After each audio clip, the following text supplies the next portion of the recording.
Bueno, buenos días. El día de hoy vamos a desarrollar la temática correspondiente a los exámenes de radiografía que podemos utilizar eh, en la práctica diaria de la odontología.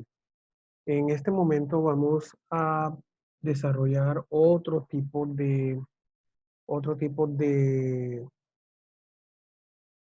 técnicas radiográficas, o vamos a visualizar otro tipo de técnicas radiográficas distintas a las que ya hemos desarrollado en nuestra clase, en el desarrollo de nuestra temática normal, ¿ok? Esta charla la vamos a dividir en un desarrollo de técnicas radiográficas intraorales y técnicas radiográficas extraorales. Vamos a desarrollar o vamos a dialogar en este momento las principales técnicas que como odontólogos generales estamos llamados a practicar para poder emitir diagnósticos certeros en nuestros pacientes, ¿ok? Entonces, voy a quitar acá la camarita para que no nos estorbe mucho. Ok, perfecto. Entonces, cuando nosotros estamos hablando de técnicas radiográficas intraorales como tales, vamos a encontrar que las técnicas radiográficas principales son la técnica periapical, la técnica Bedouin o aleta de mordida, también conocida como interproximal, y la técnica oclusal. ¿Ok? Vamos a hacer mucho mayor detenimiento en lo que es la técnica de Bedouin, las técnicas oclusales como intraorales que son, ya que a lo largo de toda la temática de radiología en nuestro semestre hemos desarrollado principalmente lo que es la técnica periapical. ¿Ok? Entonces, esta técnica periapical, para recordar, ya sabemos que es una técnica precisa, es la técnica que mayormente utilizamos nosotros como odontólogos, y es la técnica que a mí me va a permitir la visualización de las estructuras del diente y de los tejidos circunvencinos con mayor precisión, con mayor nitidez. Es la radiografía más confiable que podemos tener nosotros para el diagnóstico de la odontología. ¿Ok? El diagnóstico de la radiografía periapical como tal va a partir o va a nacer principalmente ¿de qué? Va a depender principalmente del conocimiento de los principales, del conocimiento de los principales o de las principales estructuras y tejidos que se pueden encontrar o que se pueden visualizar, además de los tejidos orales que nosotros vemos en una radiografía periapical. Además de todos los tejidos orales, nosotros vamos a tener una serie de tejidos que nos van a determinar nosotros el diagnóstico de ese diente o de la zona que nosotros queremos estar evaluando. Ejemplo, tejidos como ligamento periodontal, tejido, estructuras como la lámina dura, que es toda esa zona radioopaca que acompaña el ligamento periodontal y que se convierte en la cortical de ese hueso alveolar como tal, ¿ya? Y es el que me va a permitir el soporte del diente. También tenemos lo que es la cresta alveolar, esta cresta alveolar que es la que a nosotros nos va a determinar algo de la salud periodontal a partir de esa cresta alveolar que nosotros conocemos que es de forma de piramidal, ¿ok? O de algo de meseta, cuando empiezan a aparecer defectos, por ejemplo, en esta zona distal de este segundo molar inferior, que podemos empezar a encontrar que esa disminución de la altura de la cresta alveolar se va a convertir en un posible diagnóstico periodontal patológico con una futura enfermedad periodontal. Además del hueso esponjoso, que es ese trabeculado que nosotros vamos a ver en el hueso, es el que va a determinar que nos encontremos ante un tejido sano. La ausencia o la radiolucidez de en ese hueso nos va a determinar la reabsorción de ese tejido óseo y por ende una patología. Además, también podemos visualizar ciertas estructuras anatómicas de acuerdo a la zona en la que nosotros estemos radiografiando. Ejemplo, en esta zona vamos a mirar claramente el borde o la pared o el piso del seno paranasal, seno maxilar, ¿cierto? Y con su apariencia radiográfica, que es una radiolucidez, bordado por una laminilla o algo que es radiopaco, que sería la lámina o ese piso de seno paranal, de seno maxilar. Entonces, entrando en lo que vamos a desarrollar hoy, existe una radiografía importantísima que se llama la radiografía interproximal, que es la misma radiografía Berwin o la radiografía de aleta de mordida. Esta radiografía es importante nosotros determinar cómo vamos a usarla y por qué la vamos a utilizar, ¿cierto? Ustedes van a estar muchísimo más comunicados o relacionados con este tipo de imágenes con los momentos en que estén pasando por sus rotaciones de odontopediatría. Es una radiografía muy utilizada en la odontopediatría para determinar caries interproximales. Este examen radiográfico lo que principalmente evalúa es la zona interproximal. También podemos ver la altura del hueso en la cresta, podemos mirar caries interproximales, cómo se encuentran las adaptaciones de las restauraciones. Miren las adaptaciones, esto parece un sombrero de México, sombrero mexicano totalmente desadaptado, y en ese punto es donde hay cúmulo de placa bacteriana y por ende se va a convertir allí en una enfermedad periodontal. Mire cómo se afecta la cresta ósea en esas zonas donde hay defectos en la obturación. Y también podemos mirar otro tipo de defectos, por ejemplo, en este caso, una fractura, un diente sintomático que la radiografía periapical no mostraba. Entonces, la radiografía interproximal va a someter el diente a cierta carga oclusal y al momento de eso hay una alteración de los tejidos en el cervical y ni se pueden empezar a visualizar ciertas estructuras o anomalías, en este caso como una fractura. Ok. Entonces, ¿cómo es esa técnica de la aleta de mordida? Esta técnica de la aleta de mordida no es más que una misma radiografía que va a tener consigo un punto donde el paciente va a morderlo. Este punto puede ser muy variable, puede ser un adhesivo, como en este caso unos aditamentos adhesivos, donde se forma como una aletica tiburón y sobre esa aletica se muerde, ¿ya? Y se ubica la radiografía dentro de la boca, o esos aditamentos pueden ser un aditamento fijo como un posicionador o algo que nosotros podamos diseñar como una hoja de papel que hagamos el pliegue y podamos eh, simular esa aleta y el paciente pueda funcionar correctamente. ¿Qué terminología vamos a usar con la aleta de mordida? Que son radiografías interproximales, ¿cierto? Ya hablamos qué posibilidades de estudio y de interpretación podemos hacer en esa zona interproximal, el hueso alveolar, que es una película que va a morder el paciente en el punto de su aleta, ¿ok? ¿Qué principios debemos tener claros en esto? Que la película, al momento de ubicarla, así como la del paralelismo, va a quedar ubicada paralela al eje de los dientes que nosotros queremos radiografiar, con la diferencia que ahora va a quedar paralela a los dos dientes, porque en este caso va a radiografiar zona hasta cervical de superior y hasta cervical de inferior. Van a radiografiar las dos zonas como tal. Necesita esta aletilla para morderla para que la radiografía o la placa quede correctamente estabilizada y no haya movimiento y distorsión al momento de eh, obtener la imagen. Y hay una angulación vertical. La angulación vertical queda un poco alterada, no es totalmente perpendicular, o sea, en 0 grados no, sino que hay una leve inclinación de 10 grados positivos para tomar esta radiografía. Entonces, como les decía, es necesario tener unos soportes.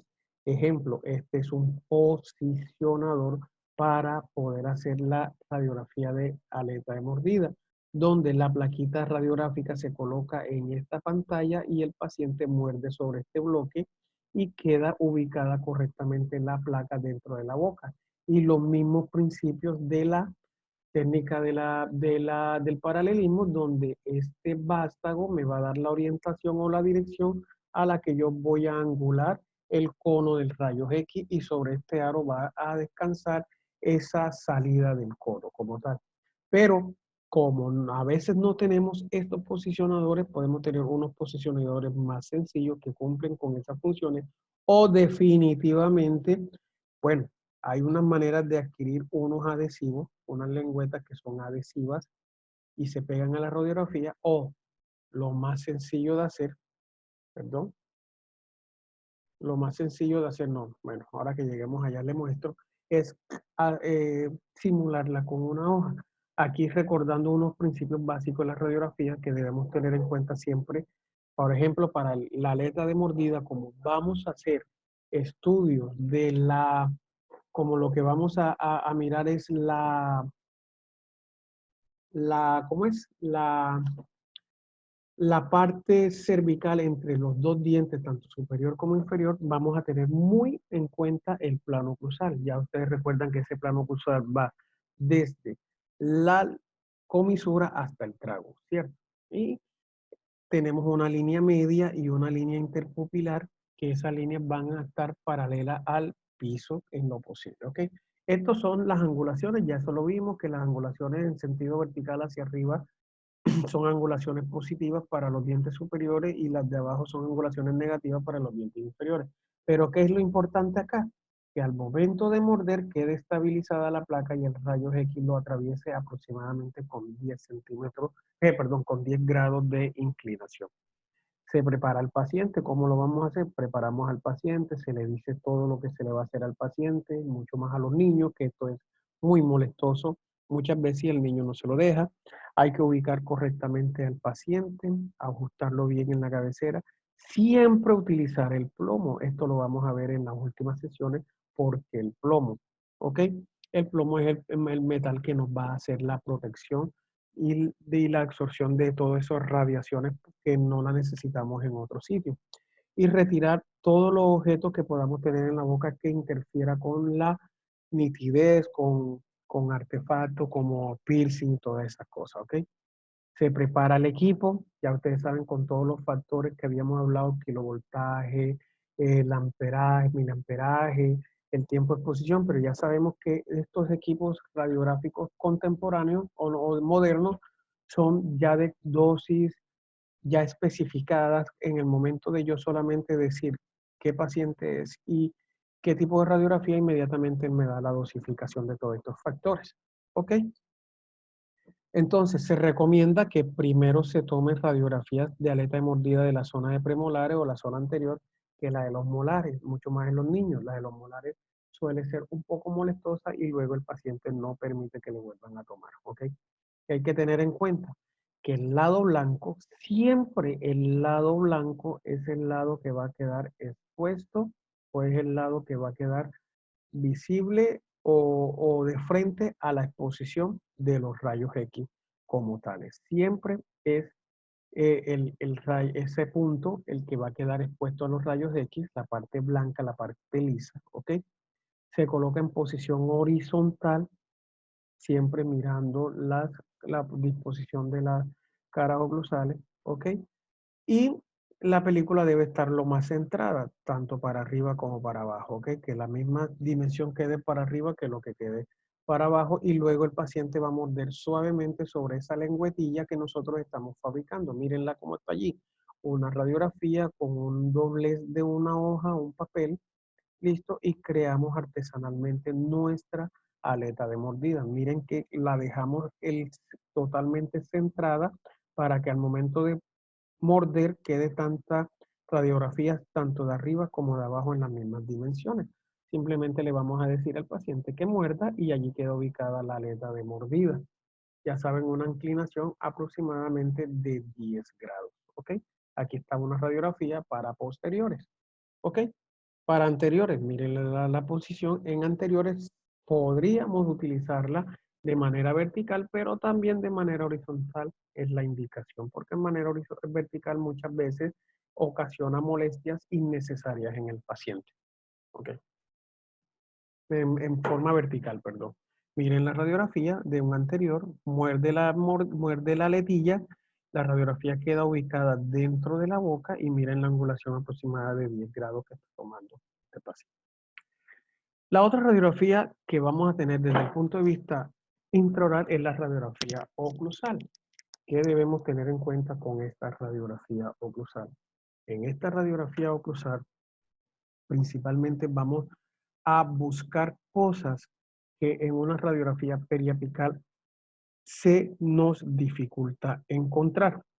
¿Ok? En una radiografía se nos puede dificultar encontrar y entonces es necesario hacer otro tipo de técnicas, como cuáles, con la radiografía oclusal. En esta radiografía oclusal podemos buscar lesiones de gran tamaño para mirar el origen o extensión, podemos buscar fracturas en los maxilares, podemos encontrar anomalías en los maxilares y en otro tipo de tejido, por ejemplo, esta radiopacidad que estamos viendo aquí, que la densidad o la misma densidad que tiene este objeto que estamos viendo aquí, la, la calidad de hueso que tiene las corticales vestibulares y mandibulares, cuando yo tomo una radiografía periapical no me va a salir dibujada, pero el paciente tiene un antecedente clínico y unas manifestaciones clínicas, por ejemplo, dolor al momento de comer, dolor al momento de tragar, en fin, no le permite. Entonces, ¿qué vamos a mirar allí? Que hay alteraciones como los cialolitos, que son calcificaciones en los conductos de las glándulas salivales, ¿ya? Esas calcificaciones que son muy dolorosas al momento del paciente sentirla, no son visibles en una radiografía periapical. Tendríamos que aumentarle mucho para que penetre, ¿cierto? Y a veces le está ubicada en tejido blando. Entonces, si yo quiero tomar una radiografía y sospecho de que está ubicada el tejido blando y que es un cialolito, yo debo disminuirle los factores de exposición porque si se los aumento como si fuera hueso, tampoco me va a salir. ¿Ya? Entonces yo se lo disminuyo, por eso se pierde la nitidez en los puntos óseos y aparece el cialolito. ¿Ok? Para eso se utiliza una radiografía oclusal. Son de mayor tamaño, mírenlo, tamaño número 4 siempre son complementarias y vamos a mirar la radiografía de los maxilares en áreas grandes, tanto superior como inferior. Además podemos mirar dientes impactados, fracturas alveolares, palatinas, los cialolitos que le dije y otro tipo de cuerpos extraños como tal. Esta radiografía siempre va a estar en contacto con quién, con las superficies oclusales. ¿Ok? Si es superior, con las superficies oclusales de los dientes superiores y si es inferior, con las superficies oclusales de los dientes inferiores. ¿Ok? Esa es la manera de mirar y siempre la parte lisa, la parte blanca es la que va a estar expuesta al rayo X como tal. Podemos mirar raíces retenidas, podemos mirar dientes supernumerarios, los cialolitos, como le dije, fracturas en el cuerpo de la mandíbula, podemos encontrar límites, mirar los límites en el seno si se encuentra de pronto alguna perforación o algún elemento extraño en el seno maxilar, en fin. La radiografía se coloca del lado blanco, ya les dije, perdón, a la exponiéndose al rayos X, ¿ya? Y se coloca la película en la boca, ya le habíamos hablado, entre las superficies oclusales, sea superior e inferior. Y se le dice al paciente que muerda suavemente y para darle un poquito de estabilidad a esa placa. Siempre con el chaleco de plomo, ya lo he mencionado, y la distribución de los factores, como les dije, ya eso viene preestablecido para una oclusal, para hueso y dientes, pero si yo lo que quiero ver son cosas en tejido blando, ya saben que debo disminuir esos factores. Miren la manera de colocarla, una radiografía oclusal de forma horizontal totalmente, para que abarque todo. Normalmente abarca hasta los 7, el 8 no lo abarca. Ya, entonces, para eso habría que modificar la toma. De hecho, hay unas que solamente llegan hasta los 6. Entonces tocaría modificar la toma. Miren, estabilizamos. Esto es para estabilizar la posición del paciente y se hace la ubicación o la angulación. Entonces, la angulación que se recomienda es de 60 a 65 entre el plano oclusal y el tubo de rayos X como tal, ¿ok? Para dientes superiores. Para dientes inferiores es distinto. Esto es lo que yo le decía. Imaginémonos que la placa solamente llega hasta esta zona y yo necesito visualizar algo en el 8. Entonces yo puedo modificar, llevarlo hacia atrás y modificar la toma. Porque si la tomo totalmente horizontal no me va a alcanzar. Para pediatría es importante, para mirar los dientes anteriores en niños de 5 años o menores, hacemos una sola toma para no radiar mucho. Miren los 60 grados que se recomiendan para tomarlo. En dientes inferiores, lo único que hay que hacer es invertirlo. Se coloca la parte blanca sobre la superficie oclusal de los inferiores y ¿qué hacemos? Una proyección ya no de 60, sino de 45 grados. Y aquí podemos mirar eso, lo que decíamos, las fracturas, podríamos mirar tubérculos genianos, cómo se encuentran en esta zona, el foramen lingual, y si alcanzamos a ver de pronto alguna alteración que nos diga que es un cialolito, enseguida cambiar la angulación como tal. Por ejemplo, esta. Ya esto es una angulación más transversal para buscar muchísimo más en tejido blando.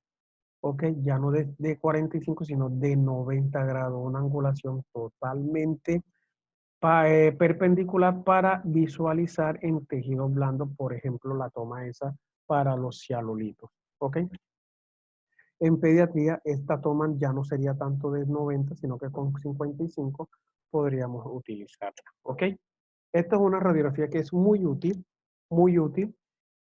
Muy poco se encuentran ya esas películas porque las radiografías poco a poco han sido eh, cambiadas o han sido eh, un poquito desplazadas por el advenimiento de las nuevas tecnologías, pero su importancia nunca va a dejar de ser, ¿ok?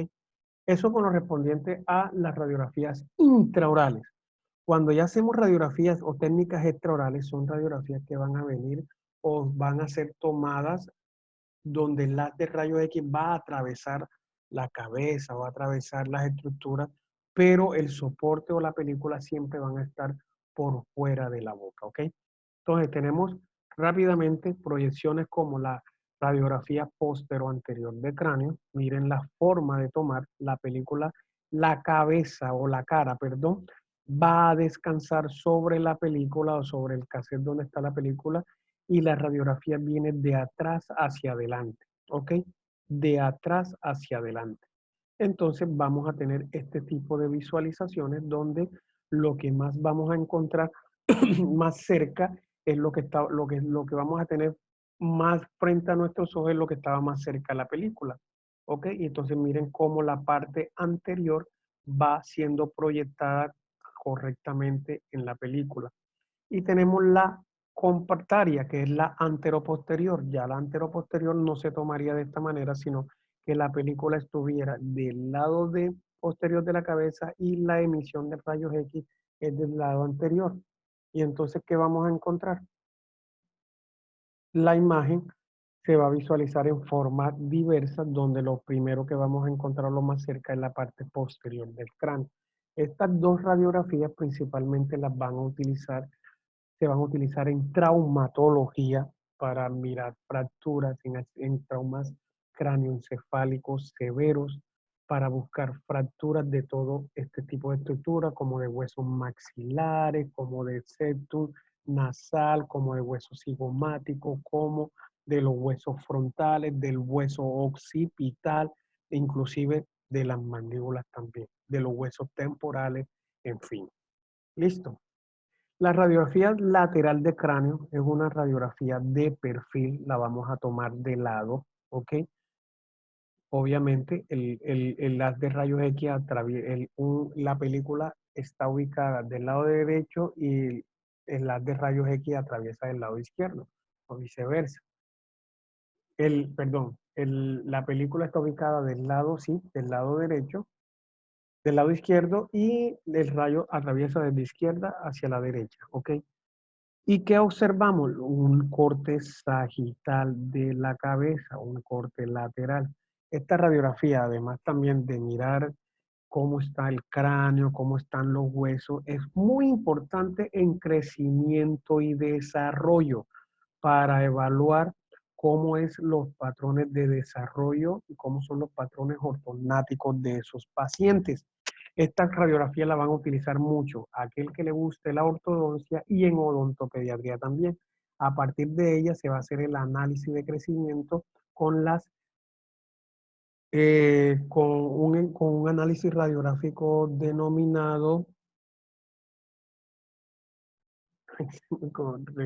discúlpeme el nombre, bueno, se me acaba de pasar el nombre, las radiografías de cráneo laterales para hacer el análisis del crecimiento mandibular, del crecimiento óseo, del crecimiento dental como tal, para mirar si existen eh, anomalías de crecimiento o de crecimiento dental o anomalías de crecimiento, perdón, de, de crecimiento óseo como tal, o si están, o si están relacionadas los dos, ¿ok? Si están relacionadas los dos, podemos mirar ese tipo de crecimiento. Se me acaba de pasar ya miro un momentico, se me acaba de pasar el nombre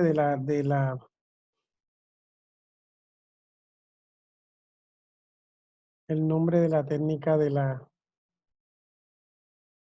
bueno, se me acaba de pasar, no. Hay veces que que se le queda en blanco para hacer una.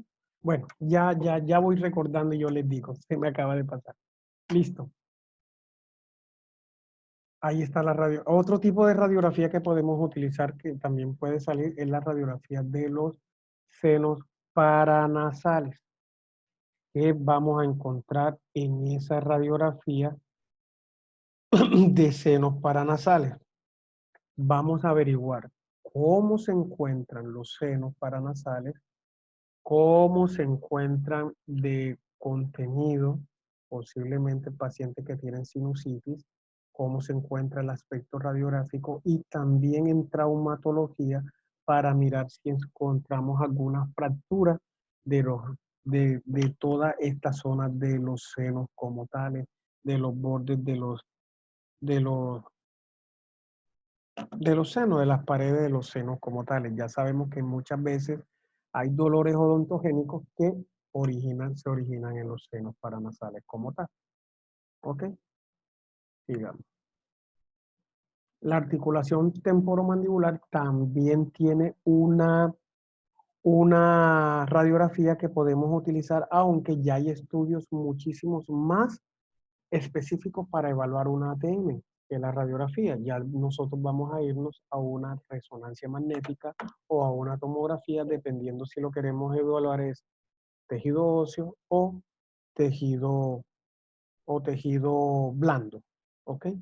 En las, en las, en la resonancia magnética evaluaremos tejido blando y en las tomografías evaluaremos principalmente tejido óseo. ¿Ok? Seguimos.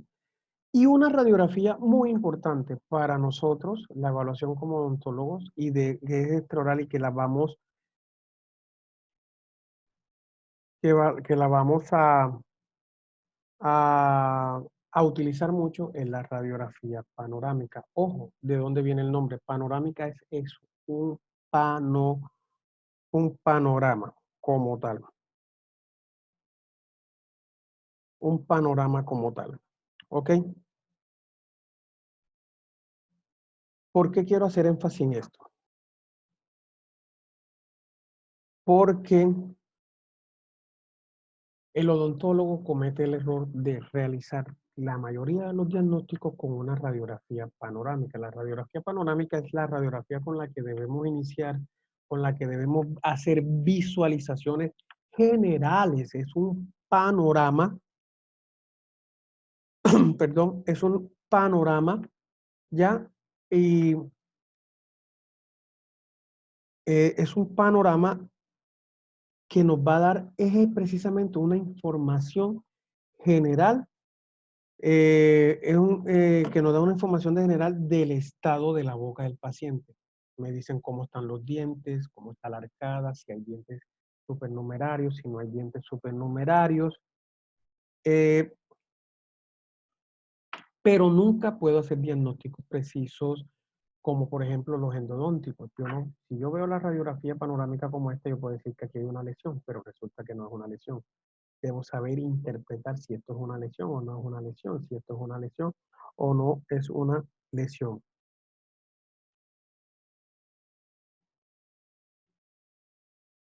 La radiografía eh, lateral de cráneo, ya la palabrita se me vino, cefalometría, para realizar la cefalometría.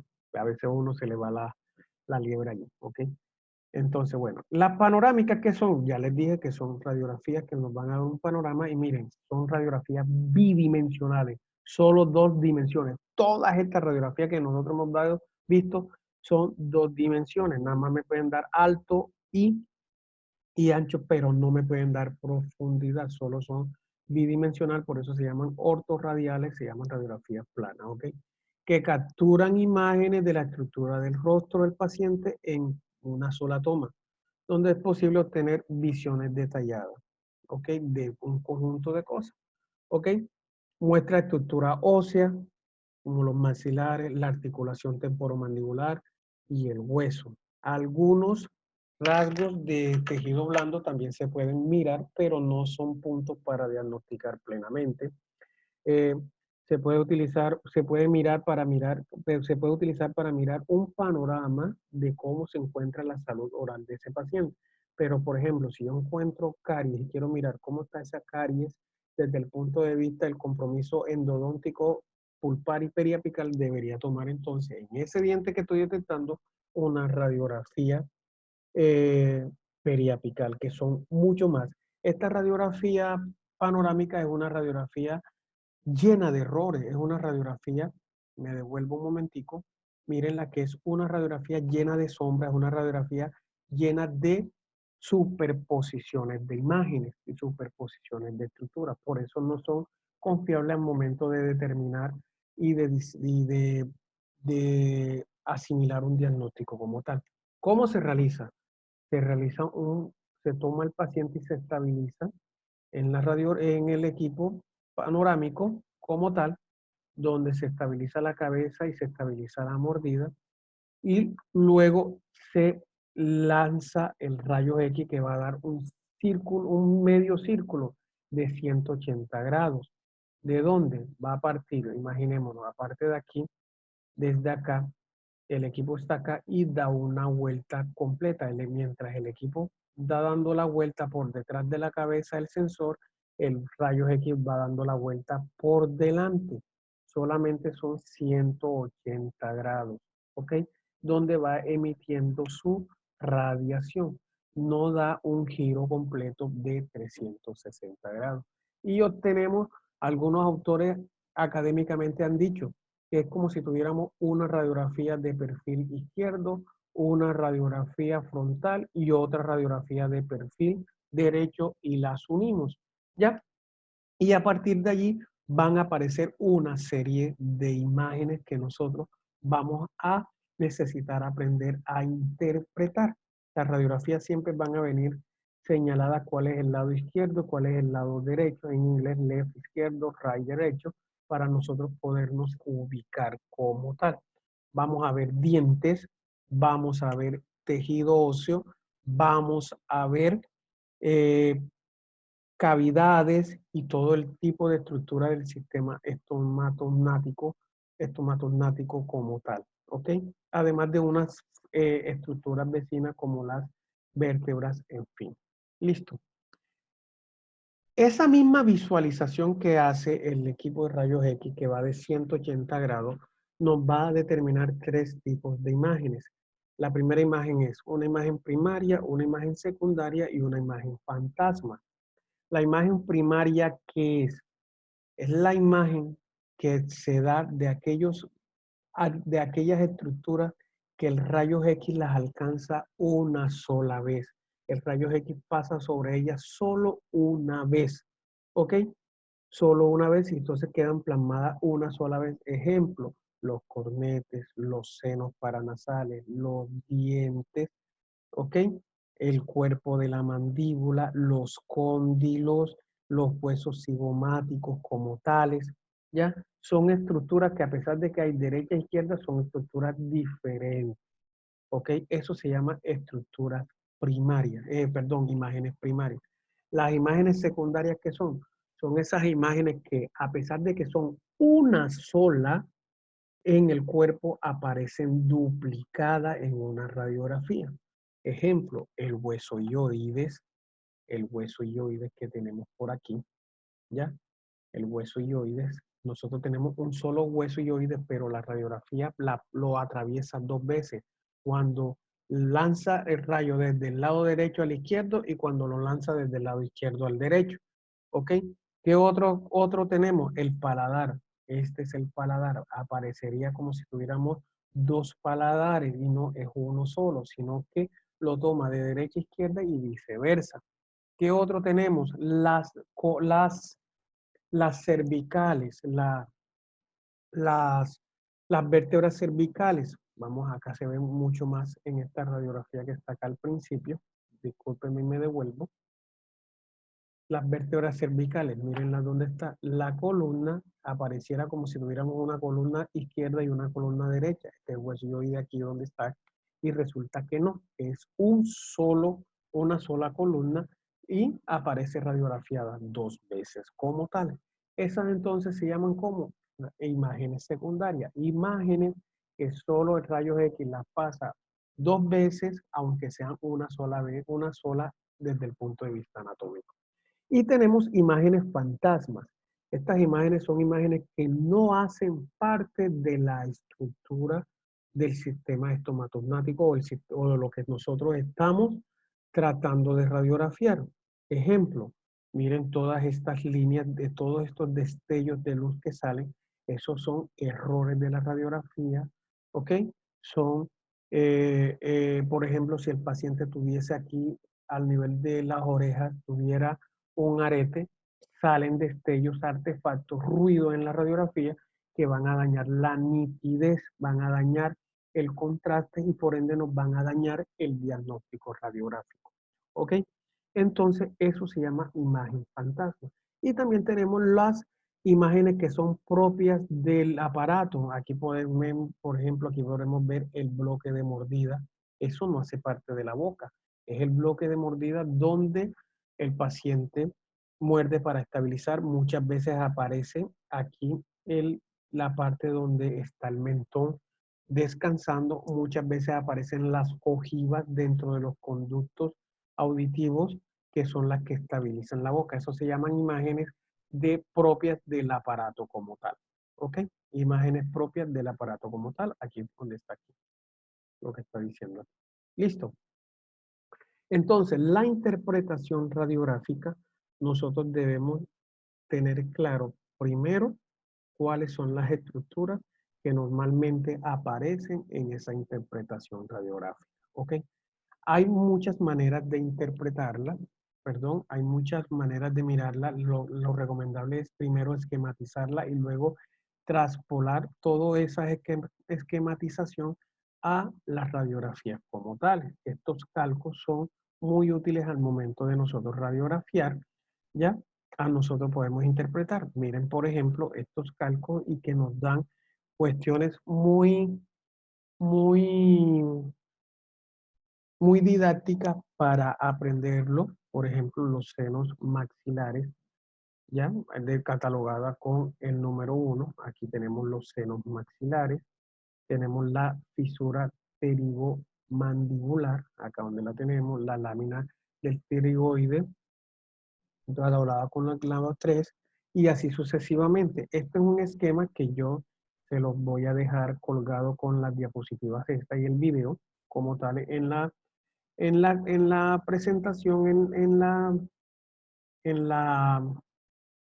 en la plataforma, como les decía, y esto es fácilmente luego llevado a la imagen real como tal.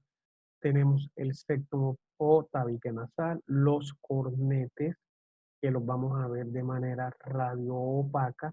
Tenemos el foramen incisivo, que también lo veamos en la periapical, aquí se ve menos, pero sí lo vemos. Y la espina nasal anterior, recuerdan esa radioopacidad en forma piramidal, bueno, aquí la podemos repetir. ¿Ok? Los senos paranasales en esta estructura, aquí lo vemos, bordeado de una lámina radiopaca que también la podemos mirar dentro, que son haciendo los septum o los tabiques dentro del seno paranasal como tal. Importantísimo, el conducto del dentario inferior, que es el canal mandibular. Ese conducto es por donde pasa el nervio dentario inferior y que emerge por donde en el conducto mentonero, radiolucidez como tal. ¿Ok? ¿Qué más podemos mirar fácilmente acá? Los cóndilos, ¿ok? Obviamente la cavidad glenoidea, ¿listo? Podemos ver el arco con el proceso cigomático. Aquí se encuentran los arcos y los procesos cigomáticos muy fácilmente fracturables en accidentes y en traumatismos cráneoencefálicos. ¿Listo? El amular, el hueso amular que podemos verlo también en unas periapicales de dientes superiores. ¿Listo? Y, en fin, si nosotros queremos mirar, por ejemplo, el disco articular, no lo podemos ver en una radiografía panorámica. Esto es lo que yo le decía al hueso yoide, mírenlo. El hueso yoide aparece como si fueran dos huesos yoides, resulta que es uno solo. Esto es una imagen secundaria. ¿Estos son todas las partes? No. Aquí podemos ver el paladar duro, toda esta proyección radioopaca que se ve aquí como en forma de lámina. Ese es el paladar duro como tal. Acá hay otro tipo de convenciones para ir detallando poco a poco más las estructuras en la radiografía panorámica. Tarea, tarea. Todos, cada uno de ustedes me va a hacer un dibujo de esos calcos, como yo lo mostré, de la manera más académica, coloreado, como ustedes lo quieran hacer, y me van a ubicar las principales estructuras visibles en una radiografía panorámica. Eso me lo van a montar en el foro de participación de esta semana. ¿Ok? Entonces, ¿cuáles son los beneficios y contraindicaciones? La radiación que queda es muy poquita o nada. Es muy poquita la radiación que utiliza en comparación de muchas radiografías periapicales. Sí tiene radiación, pero es menos que todas las radiografías periapicales. Los rayos X por lo general no tienen efectos secundarios porque son rayos X que se van a expulsar posteriormente. ¿Ok? Lo podemos usar en niños, sí, en jóvenes, sí, pero no abusar de ellos. ¿Ok? No abusar de ellos. Entonces, con esto culminamos nuestra eh, presentación, nuestra clase, ¿ok? Entonces, la tarea que vamos a tener pendiente, yo se la voy a subir en la plataforma. Recuerden, todo el mundo va a hacer un calco de una radiografía panorámica y me va a ubicar los principales hallazgos anatómicos o las principales estructuras anatómicas de esa panorámica, de acuerdo a lo que hemos visto, de acuerdo a cómo y buscando también interpretación para mirar después en un posible taller que podamos hacer si el tiempo nos da, para confrontar ese conocimiento, ¿ok? Entonces, las preguntas que tengan y todo me las pueden dejar en el foro, todo va a quedar montado allí, ¿ok?